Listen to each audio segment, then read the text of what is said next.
प्यारे दोस्तों, आज पर्दा के मसाइल को लेकर मनाजराबाजियां मजबूत की तैयारियां होती रहती है। पर्दा के खिलाफ तहरीकें चलती है। पर्दा को बहुत बड़ी नाइंसाफी कहा जाता है कि पर्दा करना कैद है। पर्दा को वहशियत बताया जाता है। आज मस्जिद की बदतहजीब औरतों ने मुसलमान औरतों की शर्म और हया को लूट लिया है। वो कहते हैं कि पर्दा करने से तरक्की नहीं हो सकती। नतीजा ये है कि आज हमारी खानदानी और ख्वाहिशाती निजाम तबाह हो चुका है। इखलाक व आदाब और शर्म व हया का जनाजा निकल चुका है।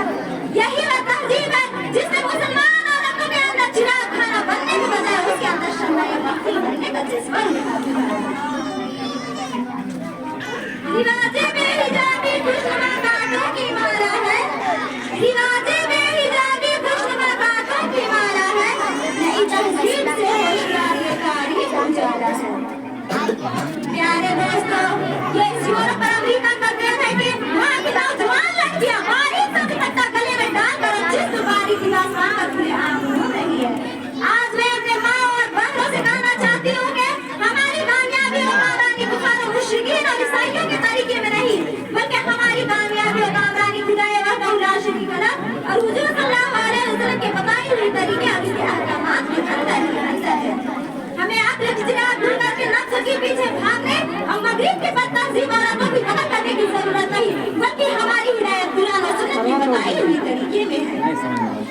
प्यारे दोस्तों, हज़रत अस्मा रज़ियल्लाहु अन्हा हज़रत आयशा रज़ियल्लाहु अन्हा की बहन है और हुजूर सल्लल्लाहु अलैहि वसल्लम की साली है।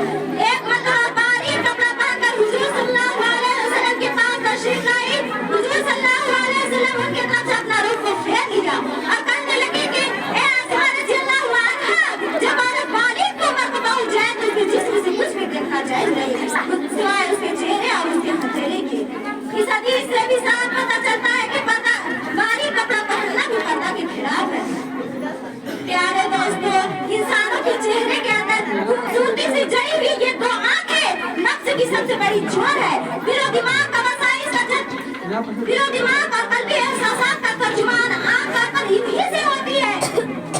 इतना फसाद की इब्तदा आंख और कान इन्हीं से होती है। इसलिए ना सिर्फ औरतों को बल्कि मर्दों को भी ये हुक्म दिया गया है कि अपनी निगाहें नीचे रखें। हया जिसमें नहीं वो शबाब अच्छा नहीं लगता, हया जिसमें नहीं वो शबाब अच्छा नहीं लगता, बिखर जाए जो खिलकर उजगार अच्छा नहीं लगता। लड़कपन हो चुका रुखसत जवानी झूम कर आई है, लड़कपन हो चुका रुखसत जवानी झूम कर आई है, तेरा हेलो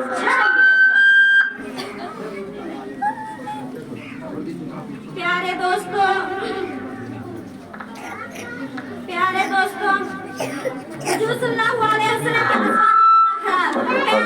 आने वाली मुसलमानों की माएँ हैं, उनसे भी पर्दा का हुक्म नहीं किया गया था, बल्कि उनको भी पर्दा का हुक्म दिया गया था।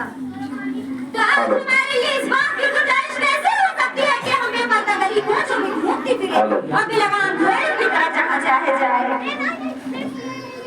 कुरान में पर्दा को किस कदर अहमियत बयान किया गया है और हदीस में पर्दा की किस कदर अहमियत को बताया गया है, ये सारी बातें उनको सुनाया जाए और बेपर्दगी के नुकसानात और पर्दा के फवाइद व फजीलत को उनको बताया जाए कि अगर पर्दा होगा तो भयानक जराइम से हिफाजत होगी, अगर पर्दा होगा तो पाक दामन खवातीन का चेहरा बदमाश और आवाज लोगों की नजरों से महफूज होगा, अगर पर्दा होगा तो फितना फसाद खत्म होगा, अगर पर्दा होगा तो खानदान की औरतों को इज्जत का दाब देंगे, अगर पर्दा होगा तो हस्बो नसब की औरतों में किसी किस्म का दाग धब्बा ना होगा, अगर पर्दा होगा तो शरीयत के हुक्म पर अमल होगा, अगर पर्दा होगा तो कल क़यामत के दिन आखिरत में निजात का सामान होगा। प्यारे दोस्तों,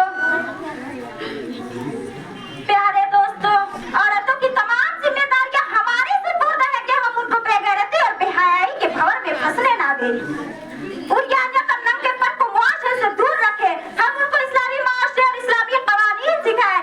अगर आज हम उनको गुनाहों के दलदल में फंसने दिया तो कल क़यामत के दिन खुदा की गिरफ्त से बच नहीं सकेंगे। खुदाए व दौला शरीक से दुआ कीजिए कि वो हमें इस्लामी मुआशरे और इस्लामी कवानीन पर चलने की तौफीक अता फरमाए और हमारी मुआशरे को इस्लामी मुआशरे बनाए। अब मैं एक शेर के साथ अपनी बात को खत्म करती हूँ। जब गैरते इंसान का सवाल आता है, जब गैरते इंसान का सवाल आता है, बिन्ते फातिमा तेरे पर्दे का ख्याल आता है। अल्हम्दुलिल्लाहि रब्बिल आलमीन। अस्सलामु अलैकुम व रहमतुल्लाह।